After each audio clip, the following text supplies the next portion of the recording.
इल्जाम लगते हैं भिक्खु भिक्खुनियों पे, लेकिन उनको साइड में कर दिया जाता है और सारा ठीकरा अकेले देवदत्त पे फोड़ दिया जाता है। ये बहुत बड़ी पॉलिटिक्स है। अगर किसी व्यक्ति पे अकेले पे सारा दोषारोपण कर दिया जाए और बाकी चीजें सब कुछ भली चंगी लगे, तो इसका मतलब समझ जाइए कि कुछ गड़बड़ है। गड़बड़ यह है कि कई बड़े बड़े मक्कारों को बचाने के लिए सारा ध्यान एक व्यक्ति पे केंद्रित कर दिया गया है और देवदत्त को इस तरह से बलि का बकरा बना दिया गया था। लेकिन उससे बड़े बड़े घटिया लोग संघ में शामिल थे, जिनका हमने उल्लेख किया था। एक उनमें से महाकश्यप थे। तो महाकश्यप या पिछले एपिसोड को देखने की बात इसीलिए हमने कही थी कि बड़ा महत्व था इस चीज को समझना कि बुद्ध की मृत्यु के पश्चात ही लोगों ने अपना रंग दिखाना शुरू कर दिया था। एक सुभद्र नाम के भिक्षु थे, जिन्होंने कहा कि बड़ी खुशी की बात है, बुद्ध मर गए, अब हम जो चाहे वैसी अपनी मर्जी करेंगे, कोई हमको रोकने वाला नहीं, कोई टोकने वाला नहीं, हम अपने हिसाब से जिएंगे। अब सोचिए कि कितना गहरा द्वेष उसके मन में बुद्ध के प्रति होगा, उस सुभद्र भिक्षु के। बहुत पुराना भिक्षु था, ऐसा नहीं कि आजकल में बना हुआ। तो सुभद्र दो व्यक्ति थे। एक तो वो सुभद्र था जो तत्काल महापरिनिर्वाण के समय जिस चीवर लिया था, और एक वो था जो लंबे समय वाले ने खुशी जाहिर की थी। तो समझ लीजिए कि वो सोचने की बात है कि इतने दिनों वो संघ में रह के, अगर उसने 10 साल लगाए हो, 20 साल लगाए हो, 40 साल लगाए हो, किया तो किया क्या उसने संघ में, जिसको बुद्ध की मृत्यु से, परिनिर्वाण से खुशी हो रही। वो ये हमको बड़ी गंभीरता से सोचने की हमारे लिए बात है। दूसरी तरफ दूसरी दूसरा उदाहरण दूसरी तरफ नहीं कहूंगा, ये महाकश्यप जैसे लोग थे, जिन्होंने आनंद के ऊपर बेतुके आरोप लगा के उसको जलील करना चाहा। तो इसके पीछे क्या हो? अब ये महाकश्यप जो इतने समय बुद्ध के साथ रहा, जाहिर सी बात है इसने धम्म के अंदर ही अंदर इसको खोखला किया होगा रहते हुए। तभी तो मृत्यु के बाद सीधे उसने अपने असली रूप दिखा दिया। ये बात और है कि उसकी मनमानी चल नहीं पाई, वहां पे हार गया वो, लेकिन उसने पूरी कोशिश की संघ को बर्बाद करने की और धम्म को बर्बाद करने की। अगर महाकश्यप का बस चलता तो वो भिक्खुनी संघ को महापरिनिर्वाण के बाद ही खत्म कर देता, बोला हो गया जितना हो गया बुद्ध काल में, अब नहीं चलने दूंगा। ये तो भला हो आनंद का और बाकी भिक्खुओं का कि उन्होंने बड़ी अच्छी तरह इस बात को रख दिया कि भिक्खुनी संघ जरूरी है, और आनंद उसको झुकना पड़ा बहुमत के आगे। तो हमारा ये कहने का मतलब था कि ये जो एक मोड़ आया था, इसको अगर हम नहीं समझेंगे, इसको हल्के में ले लेंगे कि हाँ ठीक है हुआ होगा, तो हम नवयान कभी नहीं समझ सकते। और दूसरी बात है अट्ठगारु धम्म की। अट्ठगारु धम्म पे पिछला हमारा एपिसोड था, महाकश्यप पे, उससे पहले वाला था पिछले। अट्ठगारु धम्म में हमने उन 8 नियमों की बात की, जो जिनको आज ये प्रचारित किया जाता है कि बुद्ध ने पहले नियम बनाए, बाद में उसमें भिक्खुनियों को शामिल किया। और जब हम उन नियमों को पढ़ते हैं तो हमको समझ में आता है कि अधिकांश नियम का बनाने का उद्देश्य क्या रहा होगा, और कुछ नियम है जिसका पूरी 100% गलत व्याख्या हुई है कुछ नियमों में से इनके, और कुछ नियम की को बाद में जोड़ा गया है, ये भी बिल्कुल साफ हो जाता है। अब इस चीज को भी बारीकी से चिंतन करना आपके लिए बेहद जरूरी, क्योंकि अगर आपने महाकश्यप के द्वारा महाभियोग लगाना आनंद पे और अट्ठगारो नियम, इसके बारे में चिंतन नहीं किया, तो नवयान की आप एबीसीडी भी नहीं समझ सकते हैं, बहुत स्पष्ट रूप से कह। ये आधार है नवयान को समझने का।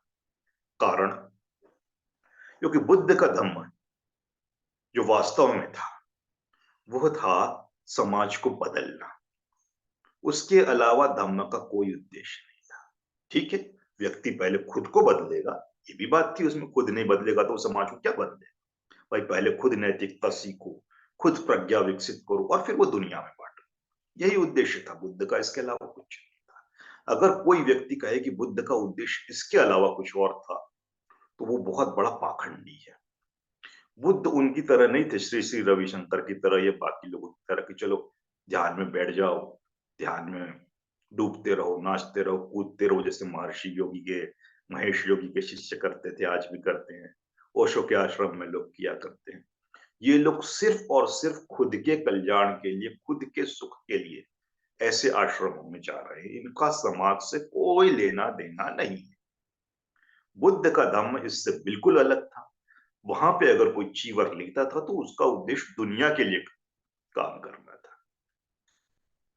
तो पहली चीज ये समझना है। दूसरी बात है कि बुद्ध के धम्म का मतलब क्या था, क्यों वो उन्होंने इतनी सारी बातें की थी।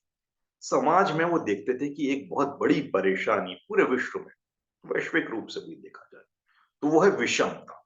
विषमता मतलब होता है गैर बराबरी, ऊंच नीच, बड़ा छोटा, जिसका कोई आधार नहीं होता है, सिर्फ अकड़ घमंड, कभी कभी पैसा, कभी ये कभी वो, सत्ता संपत्ति, जो कि किसी की वास्तव में नहीं होती, बस किसी ने हथिया ली तो वो अपने आप को बड़ा समझने लगेगा, जिसके पास नहीं है उसको कमजोर समझने लगेगा। तो ये होता है, चला आया है। बुद्ध का उद्देश्य था समाज में समता। अब जब हम समता की बात करते हैं तो हमको ये समझ लेना चाहिए कि विषमता किन स्तरों पर होती है। विषमता एक होती है वर्ग के आधार पर, यानी अमीरी गरीबी गरीबी। कोई अमीर है, कोई गरीब है, ये एक अंतर हो गया।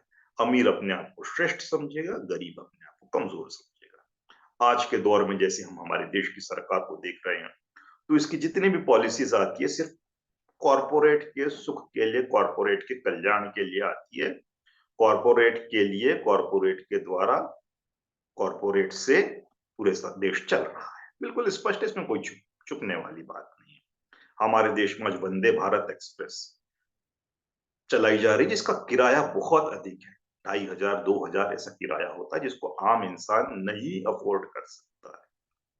और पैसेंजर ट्रेन जिसमें एक गरीब आदमी बड़ी अच्छी तरह, पूरा परिवार उसका यात्रा करता था, लगातार बंद की जा रही है, कम की जा रही है, खत्म की जा रही है। तो ये हमको समझना होगा कि ये वर्ग की जो बात है, अगर हम बुद्धिस्ट है, नवयानी है, तो हमको उस चीज का अफसोस, दुख तो कम से कम होना चाहिए। या मजदूरों के हित की बात है, बाबा साहब ने 8 घंटे का काम फिक्स किया था, 8 घंटे से ऊपर कोई नहीं।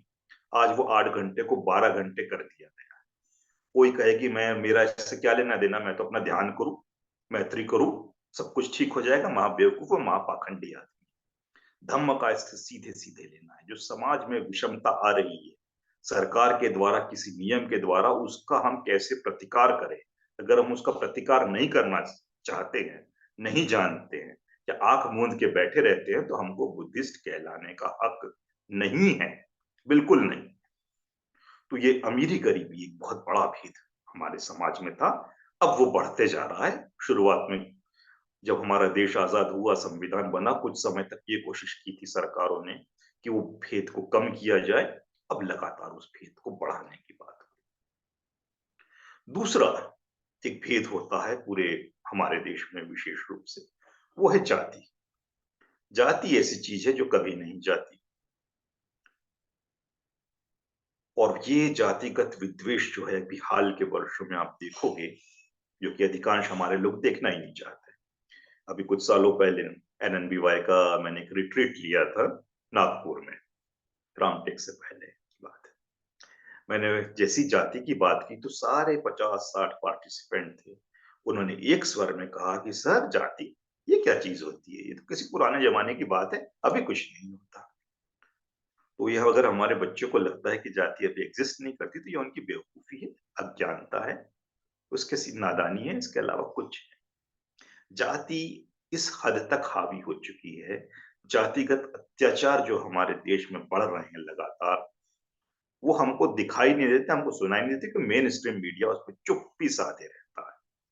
अगर एक, वो क्या कहते हैं, निर्भया कांड हो जाता है दिल्ली में, तो पूरा देश का खून खौल होता है, पूरी दुनिया का। और वैसे कांड अगर किसी दलित महिला के साथ, दलित बच्ची के साथ रोज हो रहे हैं, तो कानों कान खबर हम भारतीयों को नहीं पड़ती, दलितों तक को नहीं पड़ती, और अम्बेडकराइट कहने वाले और बुद्धिस्ट कहने वालों को भी पता ही नहीं चलता है। तो सोचो कि कितना ज्यादा हमारे यहाँ जातिवाद है, कि अगर उनके वर्ग के साथ कुछ होता है तो वो बहुत बड़ा मुद्दा, और दूसरे वर्ग के साथ जब होता है तो वो गायब। तो ये जाति है, बहुत बहुत बहुत बुरी चीज है, और ये बुद्ध काल में भी इसकी जड़ें जमने लगी थी, और अब तो ये बहुत मजबूती से स्थापित हो गई है। तो बुद्ध ने वर्ग भेद पर सीधे चोट की थी, जाति भेद पर सीधे चोट। वर्ग भेद पर कैसे चोट की थी? उन्होंने कहा कि भाई वर्ग आपका जो भी हो, अमीर हो या गरीब, संघ में आपका स्वागत है, और संघ में जब आप आओगे तो आप अमीर थे गरीब थे कोई मायने नहीं रख रहा, यहाँ सब बराबर है। सीधी सी बात है। और दूसरा उन्होंने ये भी उदाहरण पेश किया उनकी वजह से लोगों ने, कि भाई जो अपने गुलाम को या अपने नौकर को पहले लोगों ने संघ में भेजा कि ताकि वो हमसे सीनियर बन जाए मालिकों से, और हम सारी जिंदगी उनका इज्जत करें, आदर करें। तो बड़े अच्छे अच्छे आदर्श प्रस्तुत किए। संघ एक तरफ बहुत आदर्शवादी लोगों का समूह भी था, बड़े त्याग करने वालों लोगों का भी समूह था, जिन्होंने हद से ज्यादा संघ के लिए, धर्म के लिए काम किया है। वो छोटी मोटी नहीं है उनकी भूमिका। अगर उनकी भूमिका छोटी होती तो अशोक के काल तक ही बुद्धिज्म खत्म हो चुका होता, आता ही नहीं यहाँ। तीसरी शताब्दी की बात थी अशोक के काल की। बहुत लंबा समय था, इतने सालों चलता रहा, यूं ही नहीं चला। बड़े कमिटेड लोग थे, एक तरफ बड़े घटिया लोग भी थे। तो हम अभी दोनों की ही बात करते हैं। तो जाति ऐसी चीज थी, वर्ग ऐसा चीज था जिसका उन्होंने विरोध किया था। तीसरी चीज जो हमेशा हम देखते हैं विषमता में, वो लिंग आधारित भेद होता है। स्त्री पुरुष में विश्व के बहुत सारे भागों में हमने पूरे चर्चा की, वेस्टर्न वर्ल्ड से लेके इंडिया और तमाम देशों में बड़ा गहरा भेद रहा है। बुद्ध ने इस भेद को पूरी तरह खत्म करने की कोशिश की थी कि संघ में महिलाओं को प्रवेश दे के, बराबर अधिकार दे के, पूरी कोशिश की थी कि स्त्री पुरुष का अंतर खत्म हो जाए।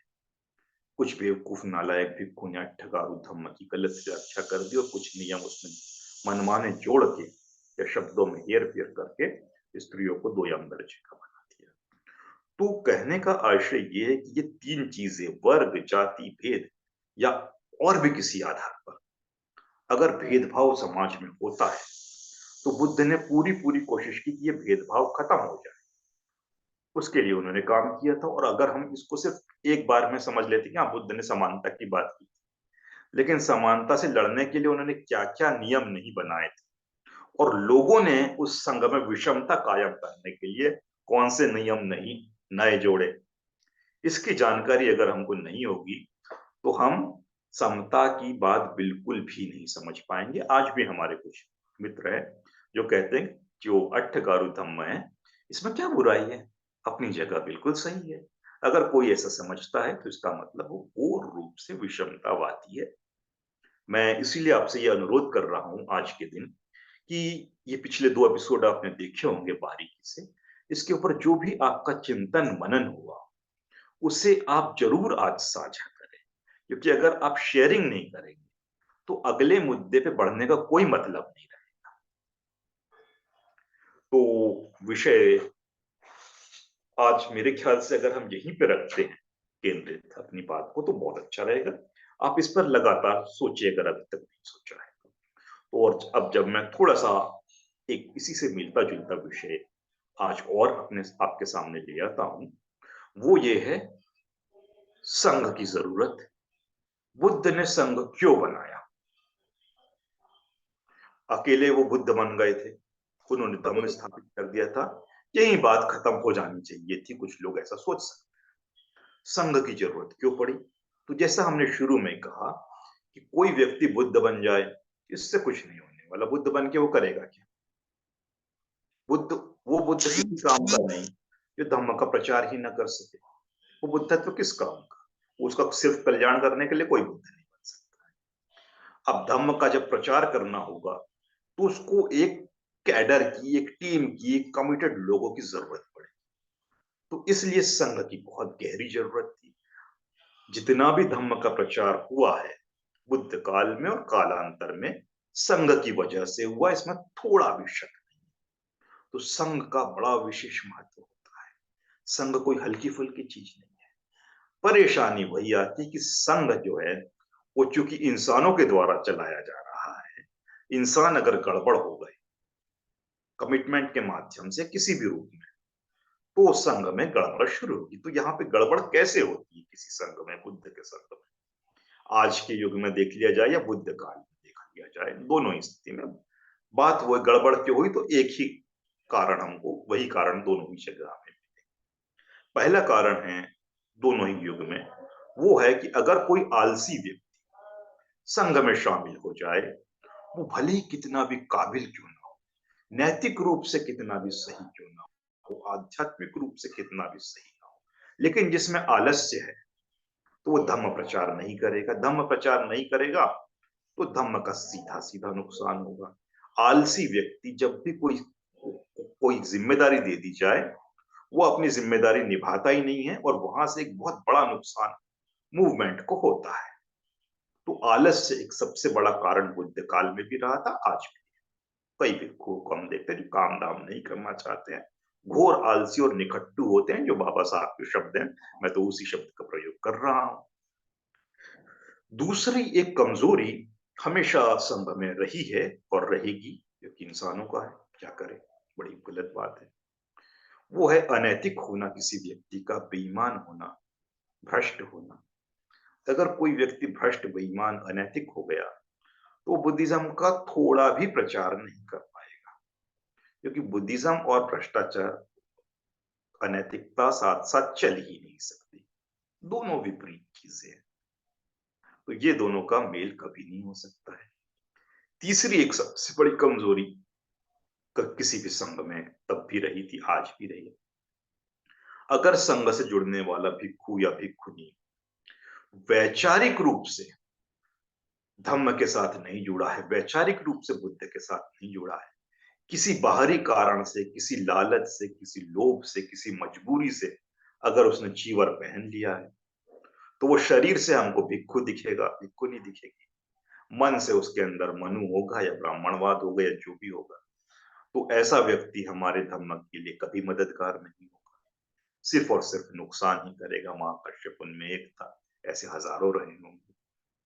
तो ये तीन सबसे बड़ी कमजोरी संघ के संचालन में शुरू से रही है। अब थोड़ा सा हम ये देख लेते हैं कि आज के युग में, यानी अगर आज हम 2024 की बात कर रहे हैं, या दूसरे शब्दों में कहे कि 1956 के बाद जब बाबा साहब ने धम्म दीक्षा दी हम लोगों को, दुख की बात यह थी कि बाबा साहब ने जिस संघ की परिकल्पना की थी, वो संघ तो बना ही नहीं पाए, क्योंकि उनको समय नहीं मिला।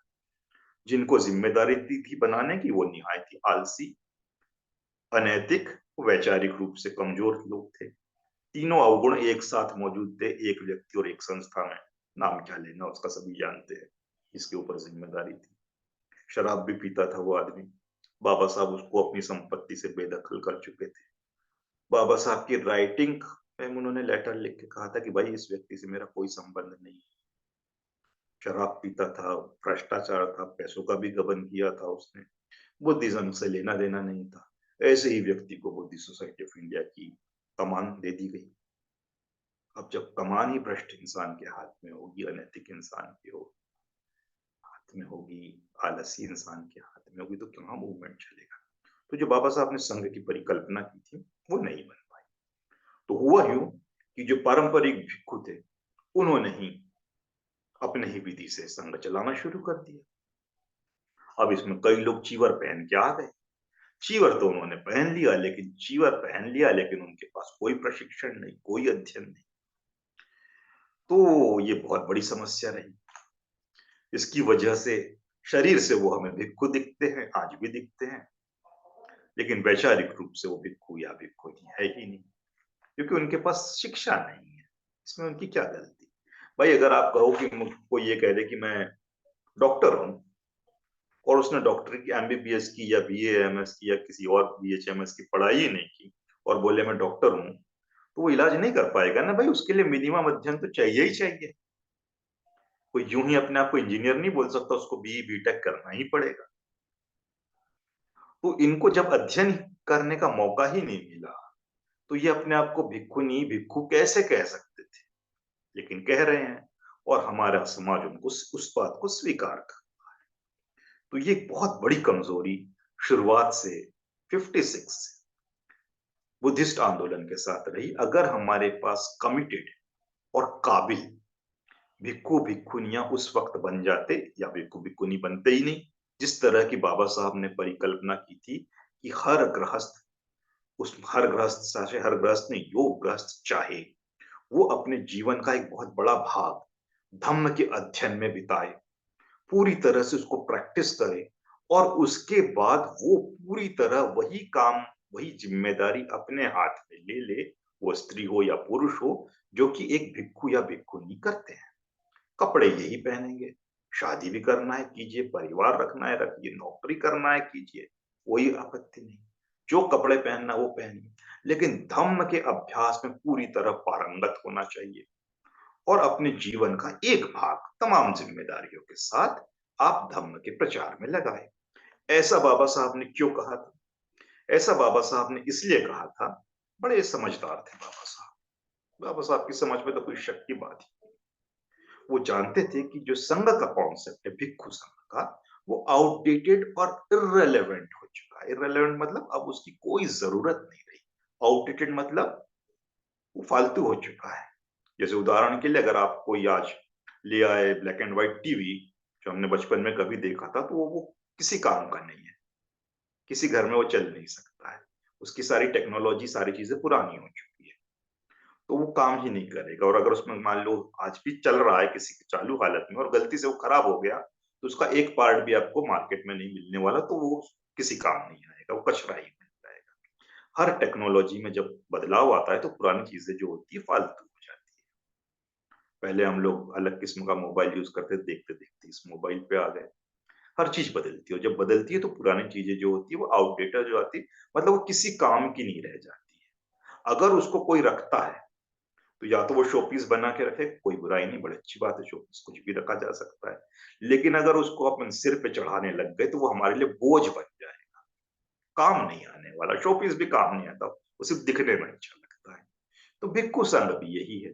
वो शोपीस के लिए अच्छा है कि हाँ, जीवर पहने हुए कोई व्यक्ति बड़ा सुंदर दिख रहा है, बड़ी अच्छी पर्सनैलिटी दिख रही है, अच्छी बात है, लेकिन काम नहीं आएगा। वो बाबा साहब ये इसलिए जानते थे कि अव्यावहारिक हो चुका है संघ। अव्यावहारिक क्यों हुआ है? कुछ लोग, अगर आप में से संघ की वकालत करते हो कि संघ बेहद जरूरी है, तो मैं उनसे एक ही सवाल करूंगा कि आप क्यों नहीं भिक्खु नहीं बन जाते हैं, आप क्यों नहीं भिक्खु बन जाते हैं? जैसे आप पे बात आएगी तो आप बोलोगे कि नहीं, मेरी परिवार की जिम्मेदारी है, मुझे ये देखना है, मुझे वो देखना है, ऐसा करना है, वैसा करना है, जो कि कोई बहानेबाजी नहीं है, बिल्कुल सही है। आप सवाल ये है कि जो जिम्मेदारी आप नहीं छोड़ सकते हो, तो बाकी दुनिया का कोई इंसान क्यों छोड़ेगा? क्यों छोड़ेगा वो? सवाल ये है। हर व्यक्ति की अपनी जिम्मेदारी है, कोई अपनी जिम्मेदारी से भाग नहीं सकता है। तो इसलिए ये हमको समझना बहुत जरूरी है। ये चीज को बाबा साहब ने समझा था। अगर बाबा साहब ने खुद अपने जीवन में चीवर पहन लिया होता, तो वो जितना काम हमारे लिए कर पाए शर्ट पैंट और सूट पहन के, वो चीवर में कतई नहीं कर सकते थे। बहुत सारे रेस्ट्रिक्शंस उन पे हो जाते। तो इस चीज को समझते हुए उन्होंने कहा कि चीवर की कोई जरूरत नहीं है, आप जो कपड़े पहनना पहनो, लेकिन कमिटेड एक टीम बना लो। ऐसा नहीं अकेले अकेले अपने अपने स्तर पे काम करेंगे तो ये उसका वो असर नहीं होगा। और अगर हम टीम बना के करते हैं तो बड़ा अच्छा होगा। तो ये जितनी भी जिम्मेदारी है, चाहे हमारे माता पिता की जिम्मेदारी हो, बच्चों की जिम्मेदारी हो, पति पत्नी की जिम्मेदारी हो, इसको छोड़ के कोई भी भिक्खु नहीं बन सकता। मुझे कोई कहे कि आप भिक्खु बन जाओ, मैं तो बिल्कुल नहीं बनने वाला भाई। मुझे अपने बच्चे को देखना है, परिवार को देखना, बहुत सारी जिम्मेदारी। और जो काम मैं आज इस रूप में कर रहा हूँ, अगर वो सच कहूँ तो अगर भिक्खु बन के जीवन बिताता तो ये भी नहीं कर पाता। उसकी अपनी बहुत सारी परेशानी। ये एक व्यावहारिक समस्या है।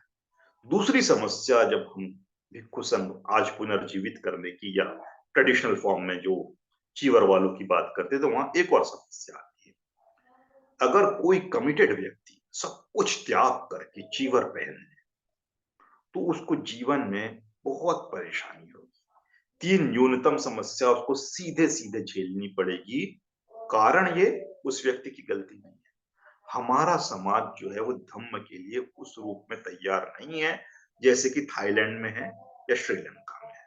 पारंपरिक बौद्ध धर्म है सदियों से, वहां पे बुद्धिज्म चलता आ रहा है, तो वहां बुद्ध का अगर कोई चीवर पहन लेता है यानी भिक्खु बन जाता है, उसका जीवन बड़ा सुलभ, सहज, आरामदेह और एक तरह से कहूँ तो ऐश का भी हो सकता है जी। पूरी उसको सुख सुविधाएं मिलती है। अब वो धर्म प्रचार करना तो करे, नहीं करना तो नहीं करे, लेकिन उसको इज्जत सम्मान और रुपया पैसा दान दक्षिणा भरपूर मिलेगा। भारत में एक बड़ी परेशानी है कि अगर यहाँ पे कोई कमिटेड व्यक्ति भी, बहुत ईमानदार व्यक्ति और बहुत आध्यात्मिक व्यक्ति, नैतिक रूप से सही व्यक्ति अगर चीवर पहन लेता है, तो उसको 3 बेसिक नीड्स जो होती है इंसान की, रोटी, कपड़ा और मकान, इसमें सिर्फ उसको एक ही चीज की जरूरत बड़ी आसानी से पूरी हो जाएगी, वो है चीवर की। चीवर तो उसको मिल जाएगा कहीं ना कहीं, कोई ना कोई दान कर देगा। मकान की बात यानी रहने के लिए, हो सकता है किसी विहार में उसको रहने मिल जाए, वो भी अपने आप में कठिन काम है। विहार पहले ही किसी ने घेर के रखा हो, किसी भिक्खु ने या किसी यूनिट ने, वहां एक काबिल व्यक्ति की एंट्री भी हो, करने देंगे कि नहीं करने देंगे हमको नहीं, बहुत मुश्किल होता है। हमने कई विहारों में देखा है अच्छे अच्छे भिक्खुओं को, अच्छे अच्छे कमिटेड भिक्खु को, दिल्ली में ही हमने देखा था, निकाल दिया वहां के लोकल भिक्खुओं ने मिलकर। क्यों? तुम हमारी जाति के नहीं हो, तुम बाहर से आए हो, ये वो करते हुए। ये सच्चाई है। तो अगर आप कमिटेड होके भी कोई चाहे तो इतना भी गारंटी नहीं कि आपको सिर छुपाने के लिए, ढकने के लिए एक स्थान मिल जाएगा। और भोजन, जब हमारे यहाँ उस तरह की दान की व्यवस्था ही नहीं है, पिंडपात का हमारे यहाँ संस्कृति ही नहीं है। पिंडपात का अर्थ ये होता है कि भिक्खु भिक्खुनियां सुबह सुबह निकलते हैं अपना भिक्षा पात्र लेके। थाईलैंड में सुबह 6 बजे वो निकलते हैं, सारे भिक्खु भिक्खुनियां लाइन से चलते रहते हैं। गृहस्थ लोग जो होते हैं वो पूरा खाना लेके, भोजन लेके आते हैं और एक एक भिक्खु के भिक्षा पात्र में वो डालते रहते हैं। परेशानी ये होती है इसमें भी, क्योंकि कोई भी परंपरा को वो एज इट इज मान लो तो बड़ी गड़बड़ होती है। पिंडपात की सबसे बड़ी गड़बड़ ये है कि एक भिक्खु जब अपना भिक्षा पात्र लेके जाता है, उसमें कोई व्यक्ति भोजन डालता है, 2 कदम आगे भी नहीं बढ़े कि दूसरा गृहस्थ, दूसरा उपासक परिवार सहित पूरे श्रद्धा भाव के साथ वहां मौजूद रहता कि मैं भी दान करूंगा। बुद्ध काल का ये नियम था कि एक बार चीवर में जब, सॉरी, भिक्षा पात्र जब भर गया, किसी ने उसमें भोजन दान कर दिया, वो भिक्खु या भिक्खुनी उस चीवर, उस भिक्षा पात्र को लेगा और धन्यवाद बोले, जो भी बोले वो लेके अपना चुपचाप विहार में आ जाएगा और अपना भोजन कर लेगा। यहाँ पे कहानी खत्म हो जाती है, क्योंकि भिक्षा पात्र का मतलब ये था एक बार का भोजन उसको मिल जाए। हाँ, कोई बीमार भिक्षु है तो उसके लिए लेके आ जाएगा, वो भी संभव था।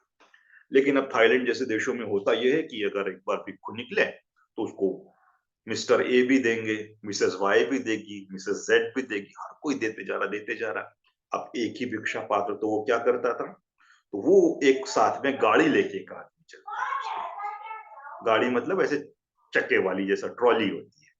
तो वो भिक्खु अपना जो जो जो भोजन मिलता है वो पैक करके ही देते हैं अच्छी तरह से, पॉलिथीन में या टिफिन, इस डिस्पोजेबल में। तो वो सारी चीजें वहां रखते जाता, रखते जाता। अब वो ढेर हो जाता है इतना बड़ा खाने का, एक भिक्खु कितना खाएगा, थोड़ा ही खाना खाएगा, तो वो पूरा ढेर हो जाता है। फिर मैंने पूछा कि भाई आप इसका करते क्या है, तो उन्होंने बड़ा अच्छा जवाब दिया और बड़ी अच्छी चीज ये लगी कि जो वहां के गरीब लोग थे, मजबूर लोग थे, जिनके पास खाने की उतनी अच्छी व्यवस्था नहीं होती थी, तो ये बचा हुआ भोजन उनको दान कर दिया जाता था। भिक्खु सिर्फ अपने लिए जो थोड़ा सा भोजन होता है वो लेके रख लेते हैं। कुल मिला के जो भी है पिंडपात ये वहां पे होता है, भारत में तो ये संभव नहीं। अगर कोई भिक्खु हमारे घर में, आपके घर में रोज आने लग जाए भोजन के लिए, तो हमारे लिए को बहुत बड़ा बोझ लगने लगे। सबकी अपनी अपनी इतनी मजबूरी, इतने सारे काम है, कहाँ वो रोज नियमित रूप से भिक्खु को भोजन दे पाएंगे, नहीं दे सकते। अगर हम चीवर पहन ले तो हमको कोई गारंटी नहीं कि एक वक्त का भोजन मिल जाएगा, बड़ी मुश्किल है। दान मिलना, भोजन मिलना बड़ा कठिन है। तो ये व्यवहारिक समस्या, इन 3 चीजों की कोई गारंटी नहीं है, रोटी, कपड़ा और मकान, कि ये हमको मिल पाएगा कि नहीं। तो इस वजह से हमारा संघ जो है वो कभी पुनर्जीवित नहीं हो सकता है। तीसरी, दूसरी एक तरह से समस्या हो सकती है, या इससे आगे की स्थिति, हर भिक्षु को, हर भिक्षुनी को इसके अलावा भी कुछ चीजों की जरूरत पड़ती है जो बेहद जरूरी होती है। तो न्यूनतम आवश्यकता हो गई रोटी, कपड़ा और मकान। इसके अलावा जाहिर सी बात है, कभी न कभी हर इंसान बीमार पड़ता है। बीमार पड़ेगा तो उसको दवाई की भी जरूरत पड़ेगी, डॉक्टर की फी की भी जरूरत पड़ेगी। अगर कोई बड़ा इलाज, बीमारी हो गई तो बाप रे, कौन कौन से टेस्ट होने लगते हैं, सर्जरी, ये वो। अब वो बेचारा कहाँ से लाएगा पैसा, ये बहुत बड़ी समस्या है। अगर कोई भिक्खु भिक्खुनी ट्रैवल करना चाहे कि भाई उसको यहाँ से बोध गया जाना है, कहीं जाना है, टिकट का पैसा है, रुकने की चीजें, इसकी व्यवस्था बिल्कुल नहीं है। बुद्ध काल में, प्राचीन काल में बड़ी अच्छी तरह थी, अभी वो नहीं है। तो फिर वो आश्रित है लोगों पर। अब उसको जब लोग पैसा देंगे तो बदले में उसको कुछ ना कुछ गड़बड़ करवाएंगे या करना पड़ेगा, या कोई गड़बड़ व्यक्ति जब पैसा देता है तो वसूलना भी जानता है। तो इस तरह से जो भिक्षु होते हैं वो कई लोगों के बेचारे गुलाम बन जाते हैं। हमको ये बहुत अच्छी तरह पता है, सभी को पता होगा। महाराष्ट्र में एक राजनीतिक दल का नेता, उसकी पत्नी एक भिक्षु संघ चला रही है। वो कई भिक्षुओं को फंडिंग देती है और वो सारे भिक्षु अपने जो रोटी कपड़ा मकान ट्रैवल वगैरह वगैरह, उसकी वजह से उसकी उदरपूर्ति ने पेट भर रहा है, जीवन चल रहा है। अब बताइए कि ऐसा भिक्षु जिसको न्यूनतम आवश्यकता के लिए एक विरोधी दल, जो वैचारिक रूप से बाबा साहब के आंदोलन का, बुद्धिस्ट आंदोलन का विरोधी है, उस दल का नेता अगर फंडिंग दे रहा है तो वो धम्म के लिए काम करेगा या वो हमारे विरोधी धर्म के लिए काम करेगा? जाहिर सी बात है, जो पैसा देगा उसकी गुण गाना ही पड़ेगा। अभी हमने अयोध्या में ही देखा, सुकृष्णी ने ही एक वीडियो शेयर किया था कि कैसे एक भिक्षु महाराष्ट्र से वहां गए थे अयोध्या में और बता रहे थे कि मुझे बहुत अच्छा लगा, ये अद्भुत है और ऐसा है और वैसा है, ये चीजें। इंटरव्यू उनका बाकायदा आ रहा है। तो जाहिर सी बात है, जो आपको पैसा देगा उसके गुण आपको गाना पड़ेगा, और मजबूरी है आपकी पैसा लेना, क्योंकि आप न पढ़े हो, न लिखे हो, न नौकरी कर रहे हो जो अपने दम पे अपना वजूद बना सको। नहीं बना सकते हैं तो आपको आश्रित होना पड़ेगा, और आश्रित होगे तो जिसने आपको खिलाया है उसके गुण गाना पड़ेगा। ऐसे में धम्म सीधे सीधे प्रभावित होगा। तीसरी एक और बहुत बड़ी मजबूरी या परेशानी हो सकती है, कमिटेड व्यक्ति अगर भिक्षु बनता है, भिक्षु नहीं बनता है, अगर उसे कोई अच्छी हॉबी हो, पढ़ने का शौक हो, लिखने का शौक हो, वो नई नई किताबें, पुरानी पुरानी किताबें खरीद के पढ़ना चाहता हो। अब चीवर पहन लिया, कहाँ से खरीदेंगे? पैसा नहीं, कुछ नहीं, कोई सहयोग। तो एक अच्छी हॉबी जो कि मानव के उपयोग की होती है, अच्छी रुचि, शौक, वो भी कुर्बान करना पड़ेगा। तो कुल मिला के आज की तारीख में अगर कोई व्यक्ति चीवर पहनने का सोचता है तो इससे खुद का भी नुकसान है, और खुद से ज्यादा समाज का ज्यादा कई डिग्री ज्यादा नुकसान है। तो ये बहुत बड़ी समस्या है, इसको समझना चाहिए। इसको यूं ही नहीं लेना चाहिए और इसको इग्नोर नहीं कर देना चाहिए कि ठीक है समस्या है, इसमें हम क्या करें। अरे भाई समस्या है तो इसका हल भी तो हमको ढूंढना पड़ेगा। और एक हल, कुछ भी कर ले हम लोग, भिक्षु संघ को आदर्श रूप में पुनर्जीवित नहीं कर सकते, क्योंकि हमारा समाज और हमारे पास ऐसी व्यवस्था आज नहीं है कि हम उसको उस रूप में पुनर्जीवित कर सके जैसे अशोक के काल में था। नहीं हो सकता है। तो जो नहीं हो सकता है उसको छोड़ देना, उसको आउटडेटेड मान लेना ही ज्यादा अच्छा है। जबरदस्त इसको घसीटते रहना किसी काम का नहीं। अगर आज किसी के पास में लैम्ब्रेटा हो, पुराने जमाने की स्कूटर हुआ करती थी, अब बोले कि नहीं मुझे बहुत पसंद है तो मैं अभी भी चलाऊंगा, तो किसी तरह थोड़ी बहुत चल जाएगी वो, लेकिन वो जो पेट्रोल खाएगी आपका या खराब होने पे आपको परेशान करेगी, वो बहुत बड़ा सिरदर्द होगा। तो 10 साल हो गया, 20 साल हो गया, किसी जो आउटडेटेड हो गई ये चीज, उसको छोड़ना ही पड़ता है। तो उसको बड़ी खुशी से, सकारात्मकता से छोड़ना चाहिए। उसकी यादें रखिए, उसके आदर्शों को जीवित रखिए, लेकिन अपनी जिम्मेदारी से मत भागिए। जो लोग भी इसको, भिक्षु संघ को आदर की दृष्टि से या सम्मान की दृष्टि से आज भी जबरदस्ती देखते हैं, अगर गड़बड़ दिख रही है तो भी अपने उस पर पर्दा लगा देते, नहीं नहीं चलता है चलता है, ऐसा तो होगा ही, ऐसा तो होगा। बहुत गलत करते हैं। उस चीज से हमें बचना चाहिए। आदर्श अवस्था जो है हमारी, वही है कि आदर्श संघ बनाने की कोशिश करें, और इसमें जब तक पहल आप नहीं करेंगे कुछ नहीं हो सकता है। इसको जीवित करना बहुत जरूरी है, बाबा साहब का बहुत बड़ा सपना। और एक जब गृहस्थ संघ बनता है, यानी गृहस्थ संघ से आशय, गृहस्थ व्यक्ति जब संघ के लिए समर्पित होता है तो उसके पास जो सुविधाएं, साधन और ईमानदारी और जज्बा रहेगा, वो इस पारंपरिक विधि में नहीं है। तो इस चीज को समझते हुए हमको अपना विचार, सोच इसके लिए खुली करनी चाहिए। तो इसी के साथ मैं अपनी बात यहाँ समाप्त कर रहा हूँ और आपको आमंत्रित करता हूँ कि आप अपने विचार, ये जो हमारे पिछले टॉक हुए थे उस बात को लेके, या आज की जो हमारी चर्चा है इस पर जरूर अपने विचार रखिए, क्योंकि अगर विचार हम नहीं रख पा रहे हैं तो बहुत बड़ी गड़बड़ है। इसका मतलब हम कुछ समझ नहीं पा रहे हैं। तो हल्का सा अपना कुछ ना कुछ मत रखने के जरूर प्रयास कीजिए, बहुत अच्छा होगा। और मेरी ये, जैसे पिछली बार ही मैंने कहा था, कि कोई दिन आप अपना फिक्स कर लीजिए जिसमें आप सभी लोग ऑनलाइन मिल जाइए, मैं न रहूं उसमें, बिल्कुल नहीं रहूंगा, ताकि आप लोग खुल के अपनी बात रख सको कि भाई ये जो हम पढ़ रहे हैं, ये इसका क्या असर है, क्या समझ में आ रहा, क्या नहीं समझ में आ रहा, क्या कमी है, क्या विशेषता है। अगर ये खुलकर चर्चा होगी तो मुझे बहुत आसानी होगी, वरना कभी कभी मुझे ये महसूस होने लगता है कि ऐसा तो नहीं कि एक तरफी बात में बोले जा रहा हूँ और ठाक के वही तीन बात, किसी को समझ आ रहा है कि नहीं आ रहा है मुझे नहीं पता चलता। जूम में बड़ी बड़ी कमजोरी है, यहाँ पे मैं किसी के चेहरे देख पाता हूँ ना भाव देख पाता हूँ, तो मुझे पता ही नहीं चलता है कोई सुन भी रहा है कि नहीं सुन रहा है। तो इसलिए जब तक आप अपना मुंह नहीं खोलते हैं, कमेंट नहीं लिखते हैं, बड़ी दिक्कत होती है। तो मुझे पूरी उम्मीद है कि आप कुछ ना कुछ अपने विचार जरूर रखेंगे, ताकि हम इस पे और चर्चा कर सके, और कुछ हम में अगर हल्की सी भी डाउट हो, शंका हो, तो उसका निराकरण भी हो जाएगा।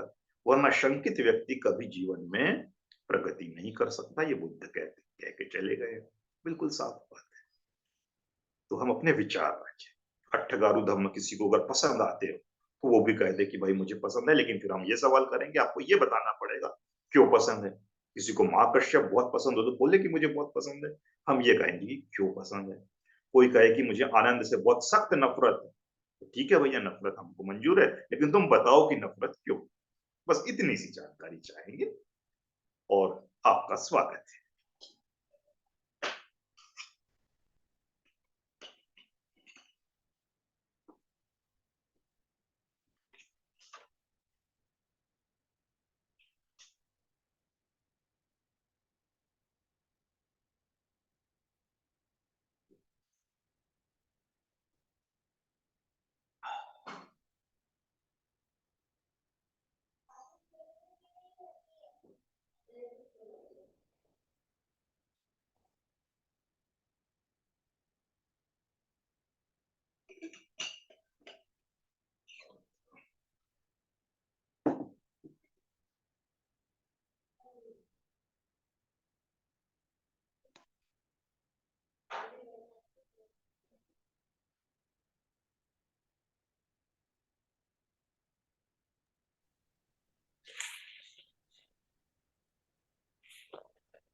रत्नेश भाई। जी। जी। आज का काफी अच्छा लगा आपका जो टॉक था। जी। और जैसे कि आपने अ,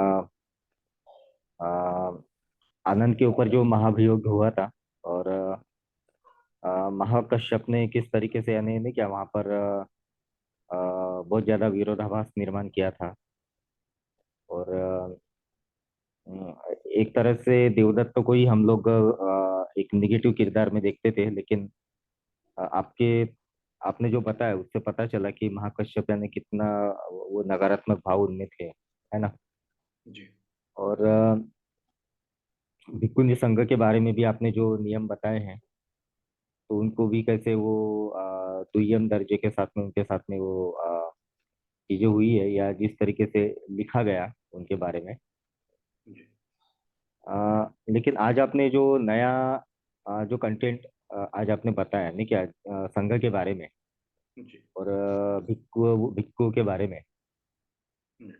तो भिक्खु के लिए आज आजकल की यानी आज की जो सिचुएशन है वो तो काफी टफ है, जी। यानी उनको अपना गुजारा करना।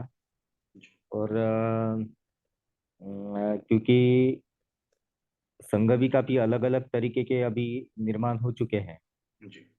तो एक आम भिक्षु को भी अ, अपना ये सब जरूरतों को पूरा करना जो कि बेसिक है आज के, अगर बेस बेस। सिचुएशन को देखा जाए तो काफी बेसिक ये चीजें हैं, बिल्कुल। वो तो होनी चाहिए किसी भी भिक्षु के लिए। जी।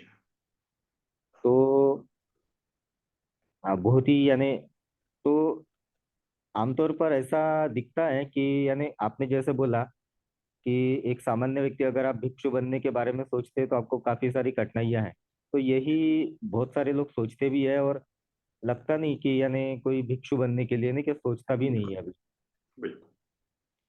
और दूसरा एक पक्ष अगर कोई ये भी सोच दिखता भी है। लेता है तो फिर उसको अपने निर्णय से वापस होना पड़ता है, उसमें से एक मैं भी हाँ। हूँ।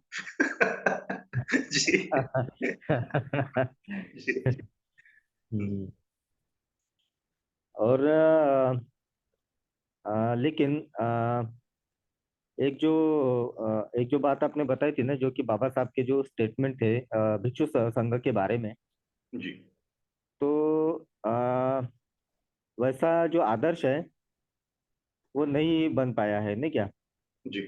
भिक्षु संघ जो है वो आदर्श नहीं बन पाए हैं, क्योंकि आमतौर पे भिक्षुओं को देखा जाता है कि वो काफी रिजिड होते हैं, है ना? जी। अ, काफी सारी चीजों को लेके रिजिड होते हैं, फिक्स होते हैं, जी। बदलने को तैयार नहीं होते हैं। और दूसरी बात ये है कि वो भिक्षु जो है बहुत ज्यादा कर्मकांड करने में ज्यादा यकीन रखते हैं। और लोगों तक पहुंचना, जी। अगर उनको बुलाया जाए तभी वो जाते हैं, नहीं क्या? जी। लेकिन खुद हो के वो ऐसा वो तो जाने की कोशिश नहीं करते, है जी। ना? बिल्कुल। उनकी मान सम्मान की जरूरत पड़ती है। जी हाँ। तो ये कुछ चीजें हैं जिसकी वजह से वो आदर्श नहीं बन पा रहे, जी। है ना? जी। लेकिन उनमें उनमें अवगुण नहीं होना चाहिए, वो हम्म, सारे अवगुण अवश्य होते हैं उनमें, हम्म, अधिकांश भिक्षुओं में, जो आप हम्म, सारी बातें गिना रहे हैं। इसमें से कुछ भी नहीं होना चाहिए कायदे से तो। हम्म, एक भिक्षु को सम्मान की अपेक्षा नहीं रखनी चाहिए, कर्मकांड से बिल्कुल दूर होना चाहिए, धर्म प्रचार के लिए हमेशा सजग होना चाहिए 24 घंटे। और अगर वो ये नहीं कर रहा है तो वाकई बहुत बिल्कुल उल्टा कर रहा है वो ये। हम्म। जी। क्या ये भी वजह है कि जिसकी वजह से समाज जो है उसको जिस तरीके से एक्सेप्ट करना चाहिए उस तरीके से भिक्षु को हाँ, एक्सेप्ट नहीं कर पा रही है? बिल्कुल। दोष दोनों तरफ से है भाई। बिल्कुल। और दूसरा ये सवाल मैं आपसे पूछना चाहता हूँ रत्नेश सर, कि अ, भिक्षु संघ तो वो वो उदाहरण पेश नहीं कर पा रहा है, जी। लेकिन क्या फिर लोगों ने भिक्षु बनना छोड़ देना चाहिए, जी हाँ। या फिर कोई और ऐसा एक आदर्श उदाहरण बनना चाहिए, या फिर भिक्षु ही बनना चाहिए लेकिन एक आदर्श भिक्षु बनना चाहिए? तो आपको क्या लगता है इसके बारे में? नहीं, देखिए भाई, एक सबसे बड़ी मजबूरी ये है कि जी, आज आप कितनी भी कोशिश कर ले, आप आदर्श भिक्षु नहीं बन सकते। मैं सिर्फ आपके ही लिए कह रहा हूँ, जी, अपने ही ऊपर अगर हम हर कोई लेके देखे इस बात को, जी, मैं अपने लिए सोचूं, आप अपने लिए सोचिए कि आज हम अगर सब कुछ छोड़ छाड़ के चीवर पहन के पूरी तरह भिक्षु बन गए, तो अगले दिन हमारा क्या होगा? ये जो बेसिक चीज है, जो एक इंसान की जरूरत होती है एक इंसान के रूप में, और दूसरे धम्म प्रचारक के रूप में, तो ये दो चीजें हमारे लिए बहुत आवश्यक है। ये दोनों चीजों की आपूर्ति हमको हमारा समाज नहीं करे, और जो करेगा वो हमसे बदले में कुछ काम करवाएगा। देने वाले बहुत मिल जाएंगे, बहुत पैसा देंगे, वो बहुत सब कुछ देंगे, लेकिन फिर उनका एजेंट बनना पड़ेगा। तो इसलिए चाह के भी भिक्षु संघ अपनी आदर्श अवस्था में नहीं लौट सकता है, भारत में तो बिल्कुल नहीं। ठीक है, थाईलैंड कोरिया में अभी भी चल रहा है, उस पर तो हम टीका टिप्पणी कर ही नहीं रहे। भारत के परिप्रेक्ष्य में ये कह रहे हैं, वहां पे भी बहुत बेहतर होगा कि अगर वो भी उस संघ के बाहर सोचने लगे, क्योंकि ये एक वैश्विक मॉडल है दरअसल, सिर्फ भारत की समस्या नहीं, सभी जगह की है। वहां कुछ अलग रूप में, वहां हमको इज्जत सम्मान दान दक्षिणा सब कुछ मिलता है, लेकिन वहां पे कोई क्वेश्चन करने वाला नहीं होता है कमिटमेंट पे। तो वो एक अलग अकड़ और घमंड हर जगह भी खूब में आ जाता है कहीं ना कहीं, और इसमें उनकी गलती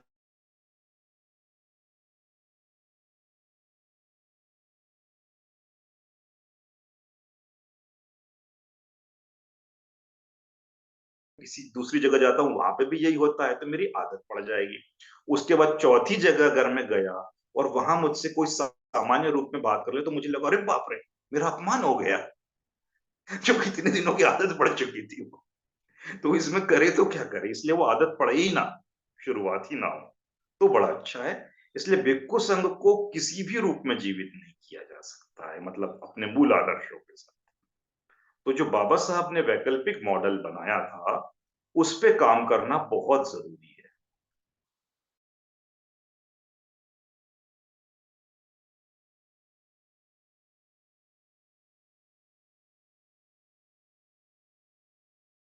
आधुनिक समय में अगर आप एक भदंत आनंद कौशल्यायन को छोड़ दे और थाईलैंड के बुद्ध दास को छोड़ दे, तो इनके अलावा आपको एक भी बौद्ध विचारक भिक्खु नहीं मिलेगा, चाहे वो बाबा साहब हो।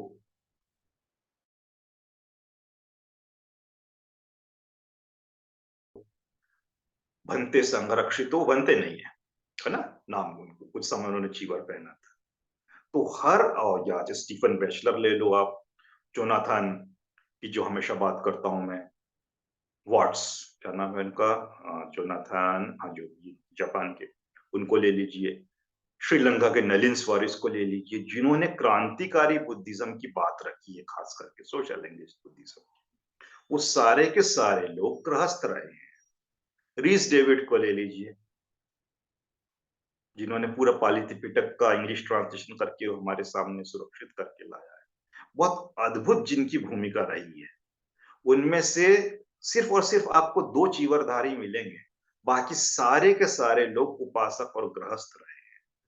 तो कितनी बड़ी भूमिका रही है उपासकों की, ये हमको समझना होगा। तो उपासक को दोयम दर्जे से जो हमको बताया जाता है कि तुम छोटे हो, भिक्खु भिक्खुनिया ऊपर है, तो ये इंफीरियरिटी कॉम्प्लेक्स से हमको निकलना होगा। हम उनसे ज्यादा बड़ा काम कर सकते हैं, कर रहे हैं, ऐसा विश्वास हमको होना चाहिए। अगर ये विश्वास हमको नहीं होगा, तो हम कभी वो काम नहीं कर पाएंगे। हम हमेशा, अरे ये तो भिक्खु ही करेगा, भिक्खु करेगा तो फिर आप नहीं करोगे, सीधी सी बात है। और वो करने के लिए मौजूद नहीं है, तो कोई भी नहीं करेगा, होगा ही नहीं काम। तो ये समझना बहुत जरूरी है।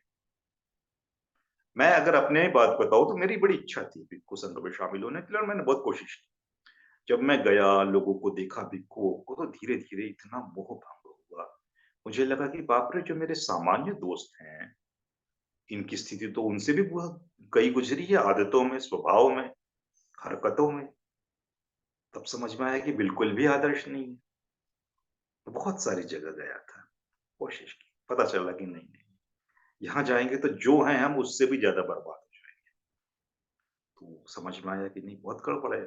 आप अगर बोध गया में भिक्षुओं को देखिए, उनकी दिनचर्या, उनकी आदतें बारीकी से देखिए, बिना कुछ बताए, क्या क्या चीजें आपको वहां देखने नहीं मिलती है।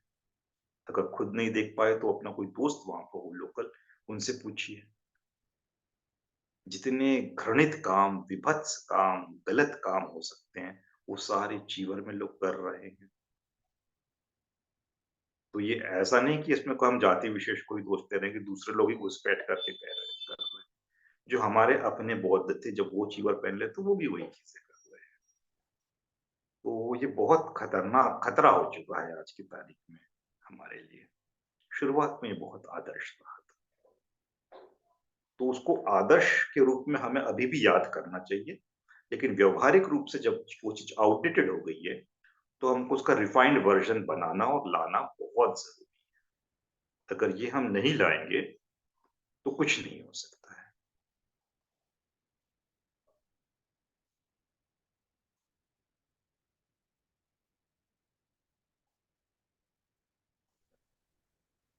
Thank you sir. जी।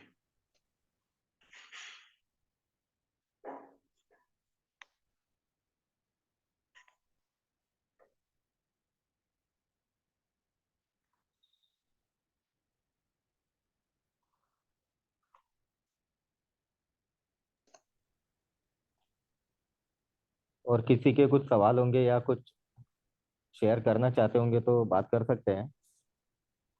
बिल्कुल, शेयरिंग भी अपनी रख दीजिए, अच्छा रहेगा।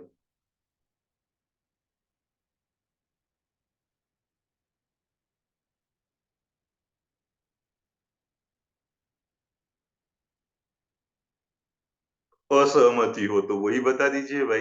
इतनी शांति है तो ऐसा लग रहा है कि बिल्कुल लोगों को लगा हो कि ये बहुत गलत बात है। गलत बात है तो वो भी कह सकते हैं। गलत बात का अगर आप कारण नहीं बता पाओ तो भी चलेगा, बोल दीजिए कि असहमत है। क्योंकि कुछ कुछ चीजें ऐसी होती जिसमें हमको बिल्कुल स्पष्ट होना बहुत जरूरी होता है कि हम इसके साथ हैं या इसके खिलाफ हैं। ये बीच वाली बात नहीं चलती है। मध्यम मार्ग का अर्थ ये नहीं होता कि हम ये भी नहीं करें वो भी नहीं करें, चुपचाप स्थिर रहे। ये मध्यम मार्ग नहीं है। जब बात सही और गलत की हो रही तो हमको एक रास्ता चुनना ही पड़ेगा। हेलो, जय भीम रत्नेश्वर। जय मैं भीम। अनीता बोल रही हूँ। मैं इसमें सहमत हूँ कि भिक्खु नहीं बनना चाहिए। अपन उपासिका बन के ही बहुत अच्छा काम कर सकते हैं। जी जी, थैंक यू, धन्यवाद। लेकिन मुझे ये लग रहा है ना, इससे थोड़ा सा आगे अनिता जी ये भी सोचना पड़ेगा कि अब और उपासक के रूप में कैसे हम मिल के काम कर सके। हाँ, हाँ, वो हमको एक तरह का नेटवर्क बनाना जरूरी है। बनाना जरूरी हाँ, है। तो वही तो संघ बन जाएगा। बिल्कुल जी जी, बिल्कुल। बिल्कुल। Hello sir. जी सोनाली जी, जय भीम, कहिए। जी भीम सर। सर अभी आपने बोला कि भिक्खु अभी जैसे कर्मकांड की ओर जा रहे हैं, तो फिर बाकी के प्रोग्राम वगैरह होते हैं तो उनमें बुलाना चाहिए कि नहीं बुलाना चाहिए फिर? देखिए, अगर हम अपने धम्म को वाकई प्यार करते हैं, अपने धम्म से, जिस रूप में बुद्ध ने इस धम्म को स्थापित किया था और जिस रूप में बाबा साहब ने हमको दिया है, तो हमको ये कोशिश करना चाहिए कि हम गलती से भी किसी ब्राह्मणवादी कर्मकांड में न पड़ जाए। तो हमको ये कोशिश करना चाहिए, अगर हमको हल्का सा भी किसी में इस तरह का ऐब दिखने वाला व्यक्ति अगर कोई चीवर में हो, कोशिश करना चाहिए कि उसको न बुलाए। वही काम आप किसी अन्य अपने ही खुद के द्वारा या किसी अन्य व्यक्ति से, गृहस्थ से कराएंगे तो धीरे धीरे लोग चीवर पहनना बंद करेंगे। अभी होता यह है कि चीवर पहनने के उन फायदे उनको नजर आते हैं कि हमको इज्जत मिलती है, सम्मान मिलता है, कहीं कहीं पैसा मिलता है। तो इस लालच से बहुत सारे नाकाबिल लोग चीवर पहन रहे हैं।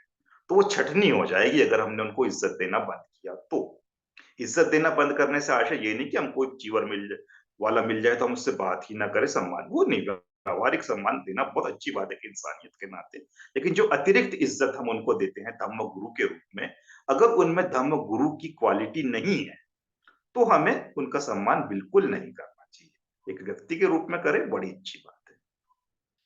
तो उससे छटनी धीरे धीरे होगी, लोगों को वाकई लगेगा कि नहीं भैया, अब इसमें हमारा करियर बिल्कुल ही नहीं रहा। तो सही लोग फिर आने लगे, फिर वो गृहस्थ लोग सामने आने लगे।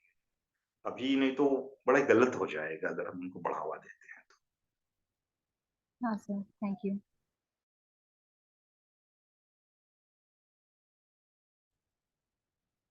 जय भीम सर। जय सुकेशनी बोल भीम। रही जी सुकेशनी।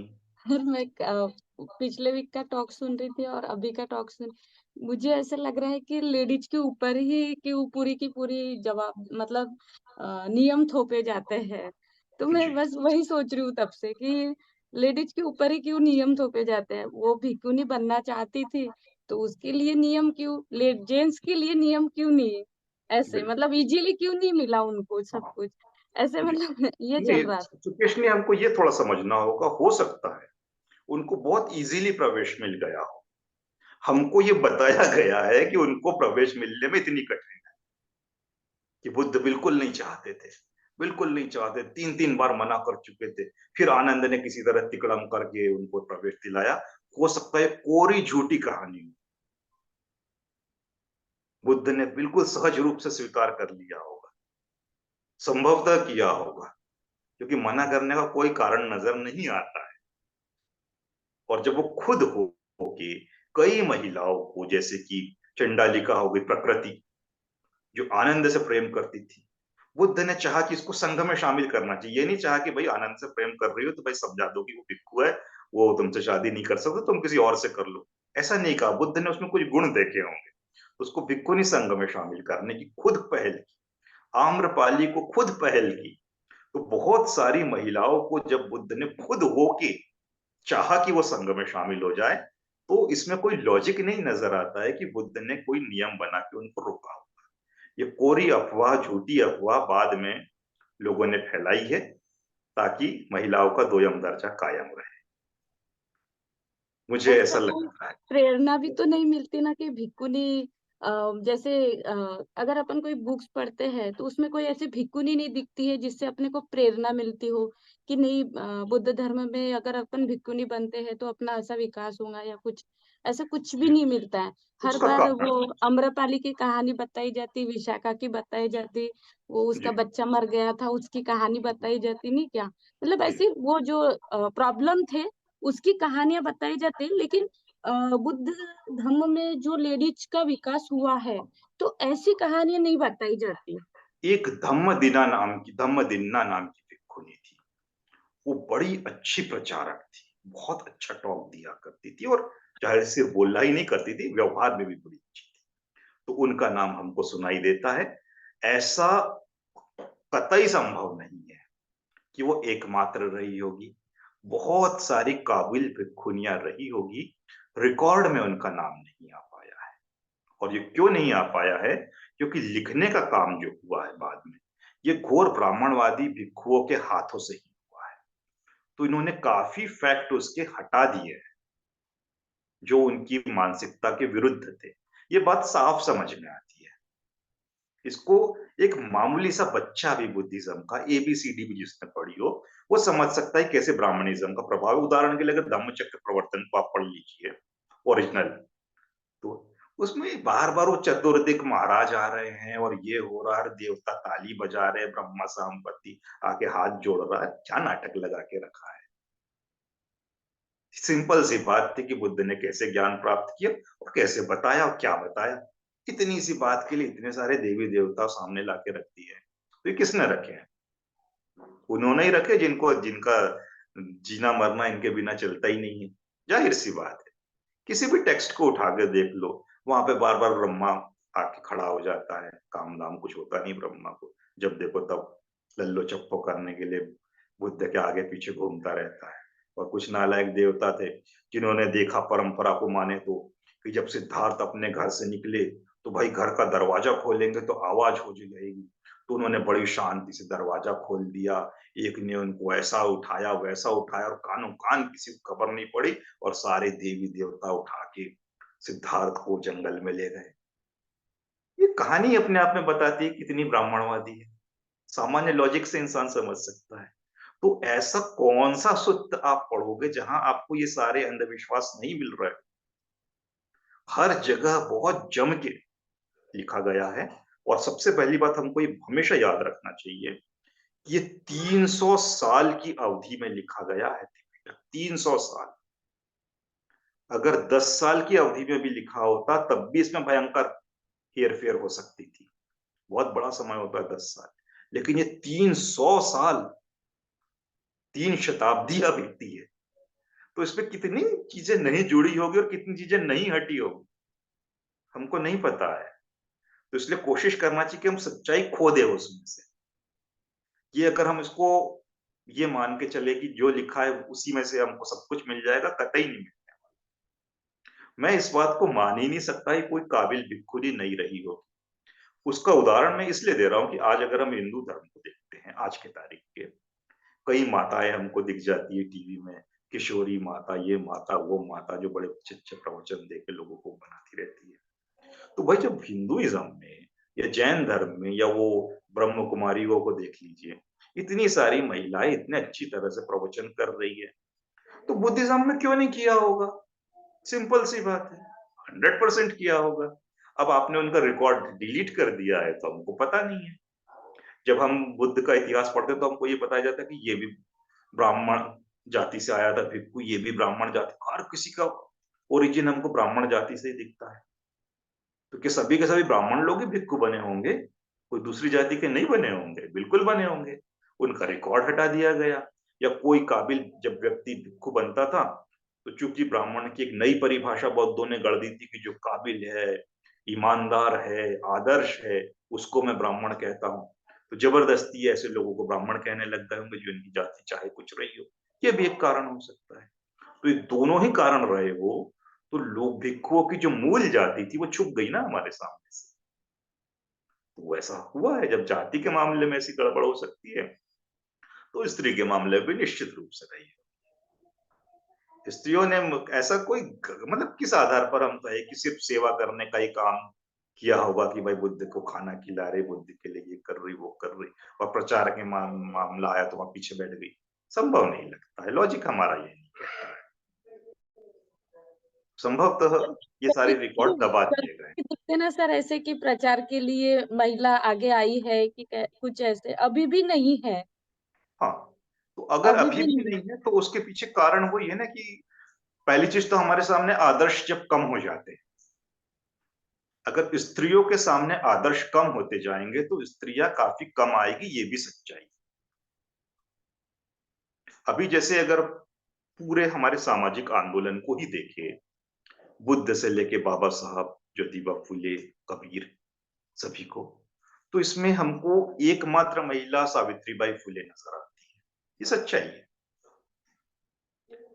तो अगर और महिलाएं अगर हमको इस रूप में और नजर आने लगती तो उम्मीद थी कि नई नई लीडरशिप डेवलप होती। तो वो कमी है, निश्चित रूप से कमी है, आज भी आपकी बात से मैं सहमत हूं, लेकिन वो कमी को दूर करना हमारा प्रयास होना चाहिए। और इसीलिए मैं अपनी जो वर्कशॉप की जो बात कर रहा हूं, ऑथर वर्कशॉप, राइटिंग वर्कशॉप, इसमें तो मेरी पूरी पूरी कोशिश है कि आप जिस जेंडर से, हमको कोई लेना देना नहीं, स्त्री है, आपका पूरा स्वागत है, आप इतनी चीजें पढ़ लीजिए, आ जाइए, आपको लेखक बनाना मेरी जिम्मेदारी है, ये मैं पूरी गारंटी लेता हूँ। वो मोदी की तरह गारंटी नहीं है, असली गारंटी है, बस उतनी मेहनत करना पड़ेगा, तो उसके लिए थोड़ा समय चाहिए, थोड़ा समर्पण चाहिए, वो अगर कर लेते हैं तो सर हो अच्छे दिन के चक्कर में मत डालो। जाए। जी जी जी, नहीं अच्छे दिन नहीं, अगर हम चाहेंगे तो ही आएंगे, किसी के कहने से नहीं आने वाले। जी थैंक यू। पूजा, आप कुछ कहना चाह रही हैं? जी सर, मैं कहना चाह रही थी, लेकिन ऐसा लग रहा था कि क्या मतलब बोला जाए या ना बोला जाए। नहीं नहीं, बोल दीजिए, मन में रखना कुछ अच्छी बात नहीं जी है। एक्चुअली सर, आपने जो बात कही ना, मैं ना उससे असहमत हूँ अच्छा, किस बात से? कि भिक्षु नहीं बनना चाहिए, इस बात जी, से। हाँ तो कारण बता दीजिए, बिल्कुल आपका मत का स्वागत है, हम तो ये चाहते हैं कि खुलकर चर्चा हो, है ना, जी एक जी किसी ने बोल दिया वो ऐसा नहीं कि पत्थर की लगी, बिल्कुल खुल के चर्चा होनी जी चाहिए। जी, तो मैं मेरे अपने ख्याल से इस पे दृष्टिकोण। हमारी लंबी चर्चा हो जाएगी, लेकिन आप अभी बात तो रख ही दीजिए, भली मैं अगर इस वक्त समय के अभाव में जवाब न दे पाऊं तो हम अगले हफ्ते उस पर चर्चा करेंगे, लेकिन ये बहुत अच्छी बात है, अपनी बात जरूर रखिए। जी, जी अ, ये जो है, ये मेरे अपने विचार है। जी मतलब मैंने कहीं से पढ़ कर या ऐसा मैं नहीं कह रही हूँ, मतलब मैं इस आवश्यकता को महसूस करती हूँ जी कि भिक्षु भिक्षुणी संघ होना चाहिए। और जी इसका रीजन मैं ये देख रही हूँ, हम्म, जो कुछ मैंने देखा है और जो कुछ मैंने अनुभव किया है देखकर, उसके आधार जी पर, जी कि जैसे धम्म का प्रचार जब एक उपासक करता है, जी तो वो अ, धम्म का प्रचार करना या मानवता का प्रचार करना कहा जाए, जी तो उसके लिए वो सेकेंडरी रहता है हमेशा उसके लिए, क्योंकि जी आजीविका चलाने के लिए उसको कुछ ना कुछ काम हम्म, करना पड़ता है। जी तो समय निकाल कर बिल्कुल सही 3 घंटे बात। या 4 घंटे वो देता है उस चीज के बिल्कुल लिए। बिल्कुल लेकिन सहमत अगर बात है।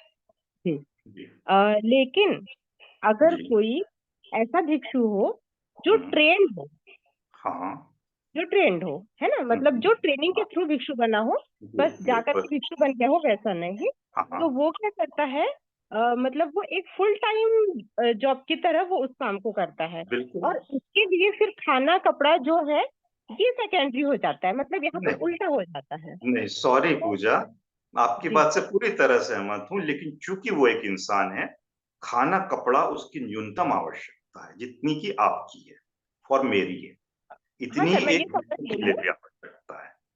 तो हाँ यहीं पे सारी गड़बड़ शुरू होती, मेरा सिर्फ इतना कहना है और कुछ जी जी, तो सुनिए ना सर, पहले मैं बात कंप्लीट कर लेती हूँ। नहीं।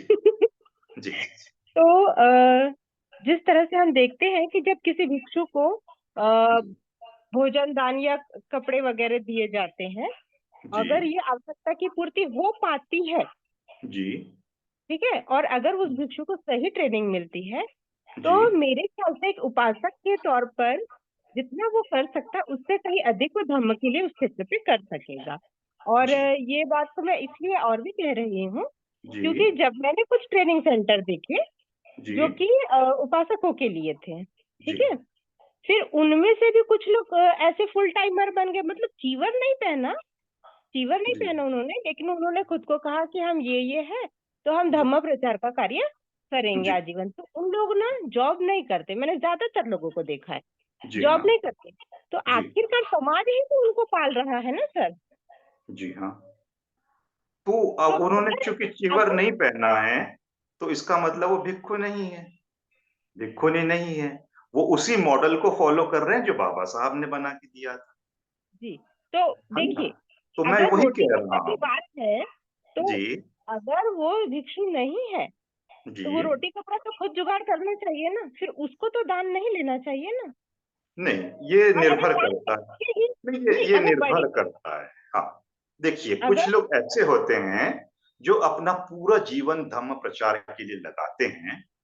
तो अगर समझदार व्यक्ति, समझदार गृहस्थ जो होता है, वो अपनी जिम्मेदारी समझता है ऐसे व्यक्ति को दान करना। अगर कोई नहीं समझता है तो ये उस गृहस्थ में कुछ कमजोरी है उसके कमिटमेंट में। वो जी चीवर बिल्कुल, देख के दान नहीं कर रहा, वो कमिटमेंट देख के दान कर रहा है। जी कोई व्यक्ति बिल्कुल, चीवर पहने हुए हो और पूरा दिन विहार में सोता हो, लेकिन सब लोग उसको दान कर, अधिकांश लोग उसको दान करेंगे क्योंकि उसमें भिक्षु है। और एक व्यक्ति जो हमारी तरह कपड़े पहने हुए हैं और वो पूरी तरह अपना जीवन धम्म प्रचार के लिए लगा चुका है, चूंकि वो चीवर में नहीं है, उसकी कोई कदर नहीं होती समाज में, कोई उसको दान नहीं देता है, तो ये गलत है। जिस दिन हमारा और समाज उस रूप में विकसित हो जाएगा कि वो सम्यक दान का महत्व समझेगा, तो जी, उससे हमारे धम्म का प्रचार बढ़ेगा। दूसरी बात मैं आपसे ये कहना चाहूंगा, ये पूरी व्यवहारिक बात मैंने कही है, अव्यावहारिक कुछ भी नहीं कही है। अगर भिक्षु संघ इतना आदर्श है तो क्या आप भिक्षुनी बन सकती हैं? अगर मैं आपसे कहूँ तो आप कहेंगे कि नहीं बन सकती हूँ। सर आपके कुछ सुनिए, अपने कारण होंगे जो कि कतई गलत नहीं है। उन नहीं, सारे कारणों का मैं सम्मान करता हूँ, क्योंकि कतई एक्चुअली गलत नहीं है और कतई अव्यावहारिक नहीं है। सवाल यह है कि जो व्यावहारिक चीजें आपको रोक रही है भिक्षुनी बनने से, आपकी जैसे काबिल काबिल इंसान को रोक रही है, तो कई काबिल लोग इन्हीं मजबूरी की वजह से चीवर नहीं पहन रहे, जो जिस मजबूरी की वजह से आप नहीं पहन रहे हो। तो हमारे समाज से जो क्वालिटी है वो वंचित हो रही है इसी मजबूरी के चलते, जो आपकी मजबूरी है। नहीं तो हमको एक बहुत अच्छी आदर्श भिक्षु नहीं मिल जाती, लेकिन आपकी अपनी मजबूरी है जो कि जायज है, गलत नहीं है। ऐसी कई महिलाओं की मजबूरी और कई पुरुषों की मजबूरियां हैं जो बहुत कमिटेड और बहुत काबिल हैं, लेकिन वो चीवर नहीं पहन सकते, कुछ कारण उनको रोक रहे हैं जो कि बहुत व्यवहारिक है, गलत नहीं है, उसमें उनका जी कोई जी, स्वार्थ नहीं है। मैं तो जब वो मैं हमको रोक रहे हैं, हम जैसे काबिल व्यक्ति को, आपके जैसे काबिल व्यक्ति को, तो इससे हमारे धम्म को नुकसान होगा। तो हमारी ये अतिरिक्त जिम्मेदारी है कि हम ऐसा कुछ करें, जैसे अनीता जी ने कहा था कि कुछ ऐसा करें कि भाई इतने पे ही नहीं रुक जाए कि हमने एक टॉक सुन लिया या एक टॉक दे दिया। वो भिक्खु भिक्खुनियां जो काम बुद्ध काल में करते थे उतना 100% न कर सके, उसका 25% ही कर ले। मैं तो ये नहीं कह रहा कि 50% करो, सिर्फ 25% भी अगर अधिक लोग कर ले तो समाज पे उसका बहुत गहरा प्रभाव पड़ेगा। जो चीवरधारी 24 घंटे चीवर पहन के नहीं दे सकते, मेरा सिर्फ एक यही कहना है आपसे, एक यही अनुरोध है कि अपने जीवन में आपने कितने आदर्श भिक्खु भिक्खुनियां देखे हैं, वो थोड़ा सा बता दीजिए। या मतलब बताने का आशय नहीं है, मतलब सोच लीजिए उसको, ये कोई एग्जाम नहीं हो रहा है, तो आपके सामने खुद ही सच्चाई स्पष्ट हो जाएगी। अगर कोई मुझसे और पूछे जी तो मैं मुझे बड़ा दुख होगा इसका उत्तर देने में, इसलिए मुझसे मत पूछिए, ये सवाल मत पूछिए कि मैंने अपने जीवन में कितने आदर्श भिक्खु भिक्खुनियां देखी। प्लीज मत पूछिए, क्योंकि मुझे इसका जवाब देने में बड़ी मुश्किल हो। सच्चाई बोलूंगा तो बड़ी कड़वी लगे, और ये जी जी, सच्चाई, ये सवाल किसी से भी पूछते हैं आप तो उसको हम्म, सही जवाब नहीं दे पाएगा भाई। और मैंने आपको दूसरी बात बताई कि हमारे विश्व में, वैश्विक स्तर पर कहते हैं, सिर्फ अपने ही लेवल पे बात नहीं करते हैं, जितने काबिल गृहस्थ हुए हैं आधुनिक समय में खास करके, वो बहुत अहम भूमिका, और प्राचीन काल में भी जो भूमिका सम्राट अशोक की थी, वो तो कई भिक्षुओं से ज्यादा थी, हजारों भिक्षु से ज्यादा बड़ी भूमिका से थी। तो बात तक ऐसा हुआ है, बाबा साहब के सामने कोई भिक्षु टिकता था क्या? कोई है उनके सामने? कोई भिक्षु नहीं है। या स्टीफन बैचलर, आपने अभी भले ही नहीं उनको पढ़ा हो, कभी पढ़िएगा, उनके सामने कोई भिक्षु भिक्षु नहीं टिकते हैं क्या? ये नलिन स्वारिस जो श्रीलंका के हैं, उनके सामने कोई टिक रहा है क्या? कोई नहीं। पूरा श्रीलंका एक तरफ और अकेला नलिन स्वारिस। भारत में बाबा साहब और पीएल नरसू दोनों गृहस्थ। बता दो कि उस लेवल की किताब किसी ने लिखी हो, उस लेवल का किसी ने प्रचार किया हो, नहीं बता पाएंगे हम लोग। हमको एक ही प्रचारक भिक्षु भारत में मिलते हैं, जो डॉक्टर बदंतानंद कौशल्या है, जिनसे मैं बहुत प्रभावित हूँ, बहुत इज्जत करता हूँ, वाकई उन्होंने अच्छा काम किया है। तो ऐसे कहाँ है भिक्षु? नहीं बचे। सर मैं ये कह रही थी जी। कि भिक्षु अगर ट्रेंड हो, मेरा ये कहना है कि जब हम मैं उपासकों व्यवहारिक बात कह रहा हूँ पूजा। व्यवहारिक जी ये है कि वे आप मेरा जी हो, मैं ये कह रहा हूँ कि हो ही नहीं सकते। सर नहीं इसमें सर, मेरा मुझे एक मैं ये आपसे सहमत परेशानी है। नहीं हूँ। मतलब आप मुझे कन्विंस नहीं कर पा रहे हैं, नहीं, आप मत क्योंकि मेरे होइए पास बहुत से कन्विंस। रीजन है इस चीज को लेकर के।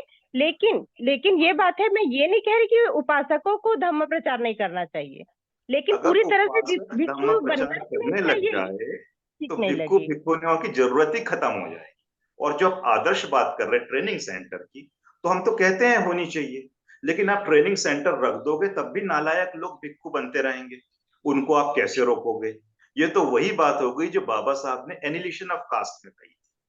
एनिलिशन ऑफ कास्ट में जब उनको कहा गया था कि भैया ठीक है, वर्ण व्यवस्था बहुत बुरी है, तो हम इस वर्ण व्यवस्था को नहीं मानते, हम नया वर्ण बनाएंगे, ब्राह्मण क्षत्रिय वैश्य शूद्र कर्मों के हिसाब से बनेंगे। तो बाबा साहब ने कहा बहुत अच्छी बात है, बहुत अच्छी सोच है आपकी, लेकिन इम्प्रैक्टिकल है, ये कभी नहीं हो सकता। बिल्कुल वैसे ही इम्प्रैक्टिकल आज के जमाने में भिक्षु संघ बनाना है। अगर आप ट्रेनिंग सेंटर बना देंगे, मान लीजिए आपने फंडिंग भी ली है, तो उसमें क्या गारंटी है कि हर कोई व्यक्ति वहां पे जाके ट्रेनिंग लेगा ही लेगा? कई लोग बिना ट्रेनिंग के तब भी अपना चलाते रहेंगे धंधा, तो आप अंतर कैसे करेंगे उनमें? वो बहुत बड़ी जो समस्या है। उपासक संघ है और सर, उसमें भी इस तरह के लोग हैं जो सिर्फ ना हम्म, दान के सहारे सिर्फ अपनी जीविकोपार्जन का ना उसको रास्ता बना के रखे। मतलब मैं वो शब्द कहना नहीं चाह रही हूँ, शायद आप समझ चुके होंगे। जी तो वो तो वैसा इधर भी हो रहा है। हाँ होगा। तो यहाँ पे हम लोग को सजग होना पड़ेगा ना। भाई दान देने वाले को भी तो समझना हो कि मैं किसे दान दूं, किसे नहीं दूं। अगर सजगता पूरे समाज में नहीं होगी, भिक्षु संघ क्यों बर्बाद हुआ? क्योंकि जी समाज बिल्कुल, बर्बाद अभी आपने जो कहा वो बात से है ना। पूरी तरह सहमत हूँ। अगर समाज हमारा जागरूक होता तो भिक्षु अपने रास्ते से नहीं भटकते। भिक्षु ने भी समाज को बर्बाद किया, ये सही है, तो उतनी सही ये भी बात है कि समाज ने भिक्षु संघ को बर्बाद किया है। दोनों ने एक दूसरे को बर्बाद किया है। ये बहुत बड़ी समस्या है। और व्यावहारिक समस्या यह है कि हम उसको रिवाइव नहीं कर पाएंगे, कितनी भी कोशिश कर। कोशिश लोगों ने की है, भिक्षु सेंटर्स बने हैं, ट्रेनिंग सेंटर्स, ऐसा नहीं है कि नहीं बने, लेकिन उनकी व्यवहारिक जरूरतों को कोई पूरा नहीं कर सकता, तो कुछ नहीं हो सकता। मेरा तो सीधा सीधा यही कहना है कि अगर आप भिक्षुनी नहीं बन सकते तो आप किसी आदर्श व्यक्ति से, आदर्श महिला से, स्त्री से अपेक्षा मत कीजिए कि वो भिक्षुनी बन जाएगी, क्योंकि आपकी जो मजबूरी है, हर लड़की की वही मजबूरी है, मेरी जो मजबूरी है, पर हर बनना ही नहीं लड़की की चाहिए, वही। ये भी तो कथन गलत है ना सर, कि बनना ही नहीं चाहिए। हाँ तो फिर आप वही पाखंड चलने दीजिए, भिक्षुओं के नाम पे जो चल रहा है वो तो चल ही रहा है, नहीं नहीं उसको सर, कौन आप रोकता नहीं है? समझ पा अगर रहे, हमको मैं क्या रोकना कहना है, चाह रही हूँ। नहीं मैं सिर्फ इतना ही कहना चाह रहा हूँ, जो नए संघ की बात की है, ये पाखंड रोकने के लिए। अगर हमको जो चल रहा है चलते देना है तो वो तो चल ही रहा है, उसको कोई नहीं रोक सकता, बिल्कुल कोई नहीं रोक सकता। बाबा साहब भविष्य दृष्टा थे, इसलिए उन्होंने संघ में कमजोरी देख ली थी और इसलिए कहा था कि ये संघ इंडिया में नहीं चल पाएगा। अगर धम्म प्रचार करना है तो नया संघ बनाना होगा गृहस्थों का। ये मैं नहीं कह रहा, ये उन्होंने कहा था। और ये बात सिर्फ बुद्धिज्म के साथ ही लागू नहीं होती है, क्रिश्चियनिटी में भी यही हुआ। आरंभिक काल में कैथोलिक धर्म का पंथ का उपज हुई थी, जहां पे लोग जिस तरह से भिक्षु पूरी तरह गृह त्याग करके चीवर पहनते हैं, ऐसे ही वो लोग घर त्याग करके फादर्स बना करते थे। वहां पे बहुत करप्शन होने लगा, गड़बड़ होने लगी। जब कोई व्यक्ति विवाह नहीं करता है, परिवार से दूर रहता है, तो कई विकृतियां आती है। ये एक सच्चाई है। इस सच्चाई से को हम आंख मूंद नहीं सकते। भ्रष्टाचार होने लगते, चर्च में ये सारी चीजें हुई थी। तो मार्टिन लूथर किंग ने विद्रोह किया था इस व्यवस्था के खिलाफ। उसने वही कहा कि भाई, गृहस्थ लोग जो हैं, एक शादीशुदा व्यक्ति जब तक प्रीस्ट नहीं बनेगा, तो ईमानदारी और लफड़े जो होते हैं आ रहे हैं, वो खत्म नहीं होने वाले। तो उसने वहां पे मैरिड प्रीस्टहुड इंट्रोड्यूस कराया था। वही मॉडल बाबा साहब बुद्धिज्म में इंप्लीमेंट कराना चाह रहे हैं। तो ये कोई नई या अनोखी बात नहीं, ये सारी व्यावहारिक समस्याएं हैं, और उसको हल करने के लिए कुछ विकल्प लाना जरूरी है। अगर हम विकल्प नहीं लाते हैं, तो वो जो पाखंड है वो चलता रहेगा। सिर्फ इतनी बात है। और सीधी सी मैं बात है, नए जो हम विकल्प नहीं कर के सकते विरोध हैं। में नहीं कह रही हूँ सर। जी मैं ना नए विकल्प के विरोध में नहीं कह रही हूँ। जी। मेरा ये कहना है कि नया विकल्प बिल्कुल होना चाहिए, लेकिन भिक्षु जो संघ है ना, वो उसका भी रहना उतना ही जरूरी है। भिक्षु संघ को कोई खत्म नहीं कर सकता, ये सबसे बड़ी सच्चाई है। आप नए से नया विकल्प बना दीजिए, वो चलता रहेगा। क्योंकि पाखंड को खत्म करना कभी कठिन आसान नहीं होता, वो तो चलते ही रहेगा। उससे आप निश्चिंत रहिए, कोई चाह के भी खत्म नहीं कर सकता उनको, वो तो चलते रहेंगे। विकल्प अगर हम दे दे तो बहुत बड़ी बात है। विकल्प आ जाएगा तब भी वो चलता रहेगा, उसको कोई नहीं खत्म कर सकता। क्योंकि उनको स्पॉन्सर करने वाले लोग नए नए आएंगे। वो ये नहीं चाहेंगे ना कि पाखंड खत्म हो, कर्मकांड खत्म हो, तो नए नए लोगों को चीवर में भेजेंगे। भिक्षु संघ का मीनिंग पाखंड ही नहीं होता है सर। आपके लिए नहीं होता होगा, लेकिन हम तो यही देख रहे हैं व्यवहारिक रूप में। मैंने मैंने आदर्श भिक्षु देखे हैं सर। देखे होंगे, बड़ी अच्छी बात है और बहुत खुशी की बात है अगर आपने देखे हैं तो। और वाकई उन भिक्षुओं को दिल से हम नमन करते हैं, बहुत इज्जत की पुकार। भिक्षुओं की बेइज्जत करना उद्देश्य नहीं है, इसलिए बात कहने। जो भिक्षु भिक्षुनियों ने अपना जीवन लगाया है धर्म के लिए, वो वाकई सम्मान के पात्र हैं। हमको उनका सम्मान करना चाहिए। बात सिर्फ इतनी आती है कि आदर्श व्यक्ति के लिए भिक्षु जीवन जीना लगभग नामुमकिन है, कठिन क्या नामुमकिन है। तो इसलिए हमको विकल्प बनाने के लिए तैयार होना चाहिए। जो विकल्प में तैयार होना चाहिए उसका स्वागत है। जो परंपरावादी रूप से चलना देना चाह रहा है वो अपनी जगह सही है। विरोध तो किसी किसी से कर ही नहीं रहे ना, कोई किसी को जाके क्या चीवर उसके उतर आएगा? नहीं, जिसको जो पहनना पहनेगा, जो करना है वो करेगा। अगर कोई आदर्श रूप में कर रहा है तो भी बड़ी अच्छी बात है। पाखंड के रूप में कोई चीवर पहना है तो भी हम उसका चीवर नहीं उतार सकते, सच्चाई है। दोनों ही रूप में नहीं उतार सकते। आदर्श होगा तो उसकी अपने आप ही इज्जत होनी ही चाहिए, होती ही होगी। बड़ी अच्छी बात है, उनकी तो इज्जत करने में कोई कोताही नहीं बरतनी चाहिए। बहुत अच्छी बात है। जी जी, थैंक यू सर। वाकई में समय बहुत अपनी ज्यादा हो गया। जिम्मेदारी से हम न भागे, यही एक अनुरोध है, बाकी कुछ नहीं। जहां जी हम बिल्कुल। दूसरे पे जिम्मेदारी डाल देते हैं ना, तो हम अपनी जिम्मेदारी से भागने लगते हैं। ये बहुत बड़ी सच्चाई है। जी जी, वो ना बिल्कुल हो। बिल्कुल सही हाँ, कहा। बस वो बिल्कुल ना सही हो, कहा आपने। बाकी सब चलता रहे। जी, अपनी जिम्मेदारी से हम ना भागे। और ये जी मॉडल जो है, ये मेरे दिमाग की उपज नहीं है, ये बाबा साहब के दिमाग की उपज है। जी और बाबा जी। साहब भविष्य दृष्टा थे। अगर 56 में ये मॉडल आ गया होता, जो प्रोटेस्टेंट मॉडल क्रिश्चियनिटी में आया था, वही प्रोटेस्टेंट मॉडल असल में बाबा साहब के धम्म को अगर नाम दिया जाए तो एक प्रोटेस्टेंट बुद्धिज्म है, विरोध के रूप में उभरा, प्रोटेस्ट करके उभरा है कि हम परंपरावाद को नहीं मानते हैं। तो वही मार्टिन लूथर किंग की मेथोडोलॉजी बाबा साहब ने अडॉप्ट करनी चाहिए। सॉरी, मार्टिन लूथर उसकी मेथोडोलॉजी बाबा साहब ने अडॉप्ट करना चाहिए। यहाँ पे भी अगर हम लोग गृहस्थों को शामिल करते हैं तो उससे बहुत सारे फायदे हैं। एक ही फायदा नहीं है। एक भिक्षु जो होता है, अगर आपको स्कूली जीवन, अगर आपके पेशेवर जीवन में, व्यावसायिक लाइफ में अगर आपको कोई दिक्कत है और आप एक भिक्षु के पास सलाह लेने जाओ, बेचारे को ना ऑफिस मालूम, ना रूल्स मालूम, ना रेगुलेशन मालूम, ना कोई परेशानी मालूम, एक जो सरकारी कर्मचारी की या प्राइवेट कर्मचारी की होती है, तो वो क्या आपको सलाह देगा?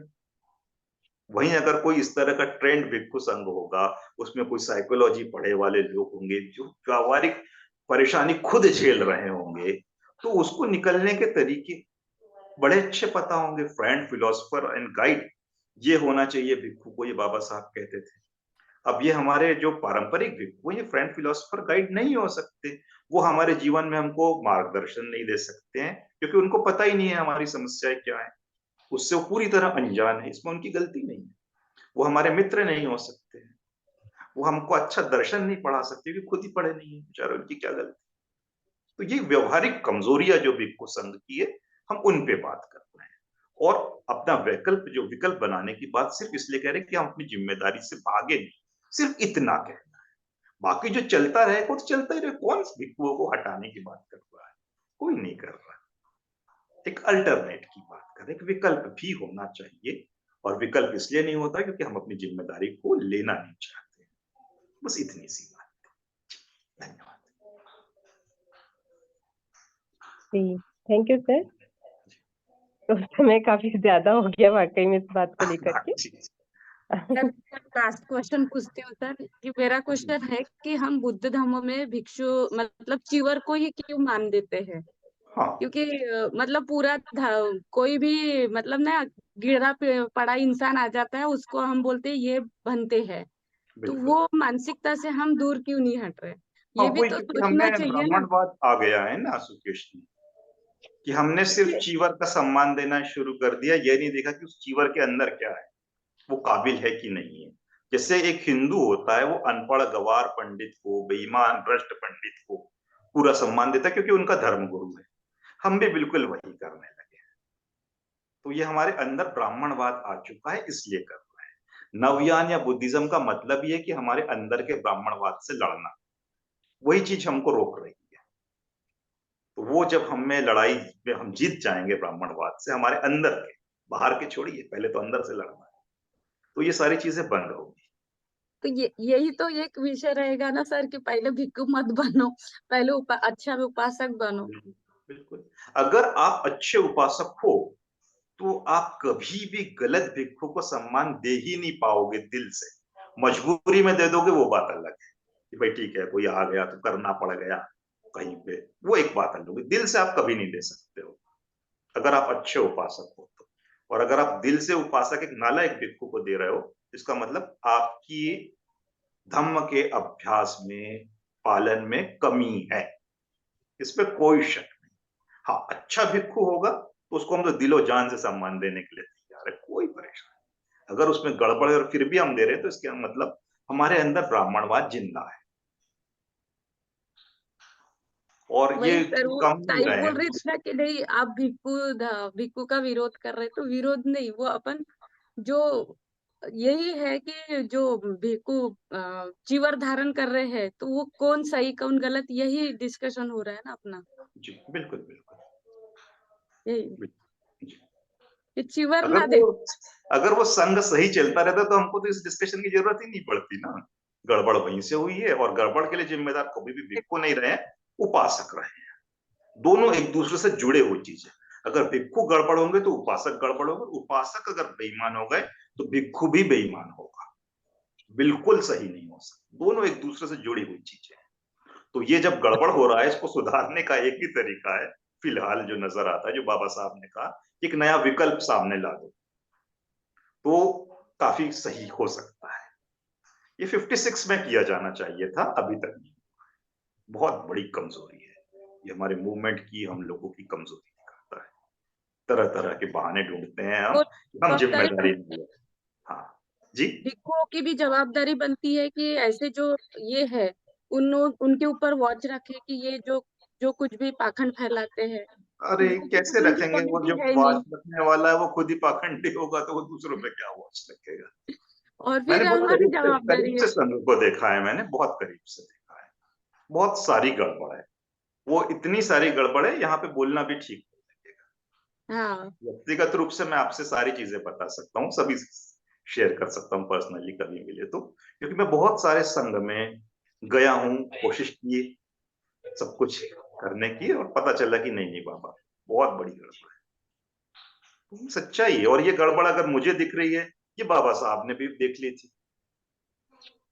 तो अगर आप में समर्पण होगा तो आपको गड़बड़ बड़े जल्दी दिखेगी, समर्पण नहीं होता तो हम लोग कभी कभी ना आस्था श्रद्धा में डूब जाते हैं, भक्ति में, तो हमको सब कुछ सही नजर आने लगता है। उससे थोड़ा बचना चाहिए। जो अच्छे भिक्खु इनमें कोई परेशानी नहीं, लेकिन गड़बड़ भिक्खु बहुत बड़ी संख्या में हैं हमारे देश में, उनसे सावधान हर रहना जगह चाहिए। है। वो पूरे मूवमेंट के लिए नुकसानदायक थैंक यू सर। है। जी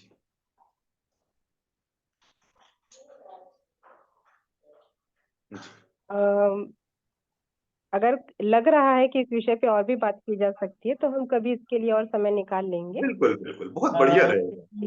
जी हाँ, बहुत बढ़िया रहेगा ये, ताकि इस क्योंकि मुद्दे पर अच्छे से बात बात। खत्म ना हो जाए, फुल स्टॉप, मतलब एक अच्छे निष्कर्ष पे मोड़ पर अगर जो बात जाके रुके तो बिल्कुल ज्यादा बिल्कुल। अच्छा होगा, जी अधूरी ना रहे। मैं भी इससे बिल्कुल जी। सहमत हूँ।